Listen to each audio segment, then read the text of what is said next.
It was launched in 2009. It is the best-selling SUV in its segment. It is a favorite amongst the rich and powerful. It is based on a pickup truck, so it's rugged.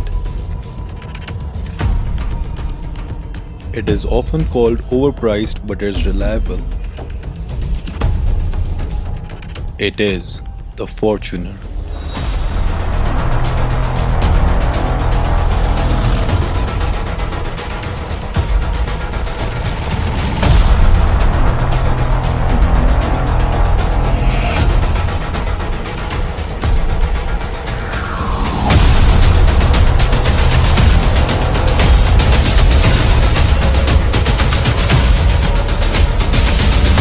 That's enough. We all know what it is. The Fortuner has been the king of the ring since more than 10 years now. What makes it so special? Let's find out. This model that I'm driving right now is powered by a 2.8 liter turbo diesel engine which makes 175 bhp of power and 450 Nm of torque. There are 3 engine modes on option: normal, eco and power. Leaving the normal and eco modes aside, the power mode gives you all the 175 horses and you can immediately feel it.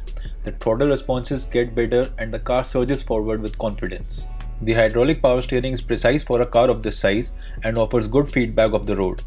The suspension is a little stiff, and though this means good highway stability, on rough roads the ride is a little on the harsh side and there is a fair amount of bump and roll.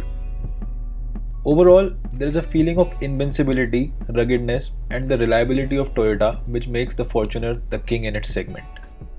The engine is punchy, the brakes work brilliantly, the clutch and gearbox combination is good too.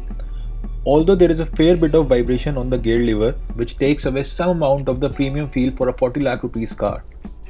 Also, the reverse gear is a little tricky to engage and does take a little time getting used to. The overall experience in this car is, I'd say it has a sense of indestructible feel about it, and that's probably what makes it the king.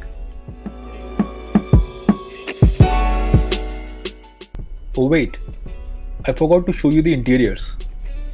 Firstly, the entry to the third row is pretty easy. The tumble and fold function is the easiest to use in the segment.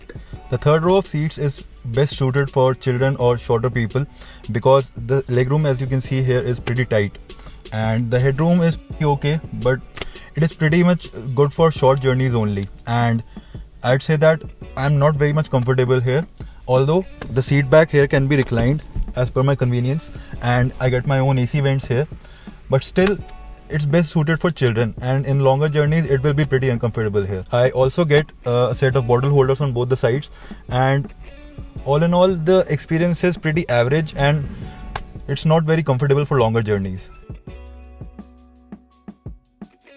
The second row seat of the Fortuner is really very comfortable. As you can see, I have very good amount of headroom here. I can adjust the seat for more legroom. Also, I have this armrest with 2 cup holders, and I have my own AC vents here on the ceiling, and overall the experience here is good. The seats are supportive. Seating 3 people is pretty easy here because this is a very wide car, although there is a slight transmission tunnel here on the floorboard, but still seating 3 people will not be a problem. Apart from that, you can see that I have a little storage space for my mobile phone here and a 12-volt charging socket, and it is a good experience to be here and it will be comfortable for longer journeys. I also get 2 bottle holders in both the rear doors and coat hooks for the suits, and apart from that there are 3 seat belts for the rear passengers, and you also get Isofix child seat mounts for your kids.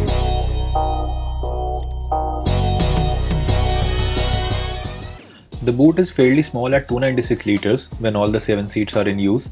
However, you can fold the third row of seats, which fold away quite awkwardly sideways and eat away some of your usable boot space.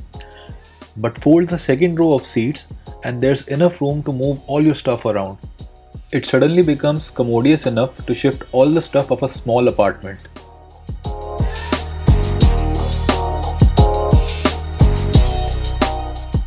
When you're done packing, press this button here and the electric tailgate comes down and closes itself.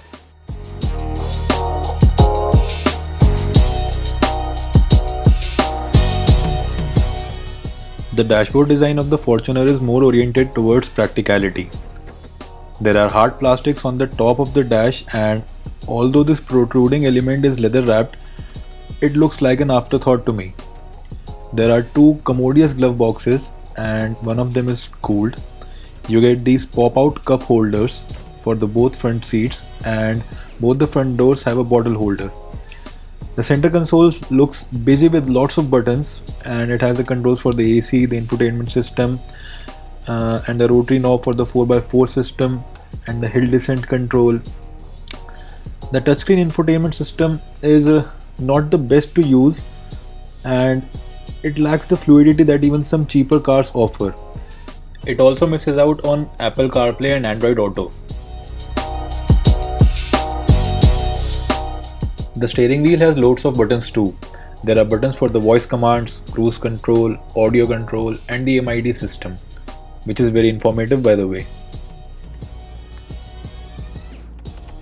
There are wooden inserts between the front seats, which are clearly plastic, and they don't feel so good to be honest.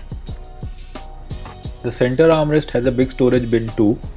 Both the front sun visors get this vanity mirror and light which turns on automatically. It is a very handy feature for the ladies, I must say. The interior lights are LED units which look nice, are well detailed and illuminate the cabin very well. Sadly, you don't get an auto dimming rear view mirror in a 40 lakh rupees car. The front seats are powered and the steering is adjustable for both rake and reach, which lets you get in a comfortable driving position, which is important as the high-set dashboard limits visibility up front. So, it's rugged, powerful, looks sharp, has decent tech on offer, but we still haven't shown you one very important aspect. The 4x4 system with low-range gearbox and the 8-track system works brilliantly, and for people who love to go off-road, this is the SUV. Yes, the Endeavour has a rear diff lock, but think of it this way. Fortuner is now more powerful than the Endeavour, plus it has a shorter wheelbase, which is a good thing while off-roading. Let's check out the 0 to 100 time of this car.